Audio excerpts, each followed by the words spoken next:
Энерги өөрчлөгдөхөөс нааш таны амьдралын юу ч өөрчлөгдөхгүй. Энерги гэдэг чинь юу юм гэхээр яг одоо мэдэрч байгаа мэдрэмж байхгүй. Тэгэхээр бид сэтгэл хөдлөл мэдрэмжээсээ хамааралтайгаар тухайн асуудалтай хит их анхаарал хандуулаад түүнээс болоод стресстэйд байх юм бол асуудлыг шийдвэрлэж чадахгүйгаараа барахгүй бүр их асуудлыг өөртөө татах болно. Үүнийг хүлээмжшөөрөх амаргүй л дээ. Бид аливаа асуудлыг эсэргүүцэж хариу үйлдэл үзүүлдэггүй мэдээд үзүүлнэ. Гол асуудал бол хэр удаан реакцлах юм бэ гэдэг асуулт.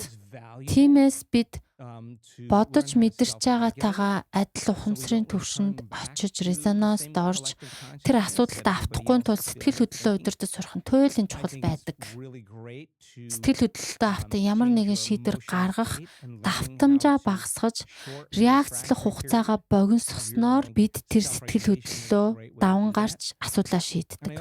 Мөн бид өөртөө цаг гаргаж өөрөөсөө асуулт асууж өөртөөгөө ярилцаж харж чадахгүй байгаа боломжууд дээр төвлөрч тэрэн дээр суугаад тааруулах нь энэ асуудлыг амархнаар шийдэхэд туслаад зогсохгүй бидний бодит амьдралыг өөрчлөх, квант ертөнцөөс шинэ амьдралыг хугалах, хайр цагнаас гарах боломжийг бидэнд олгодог.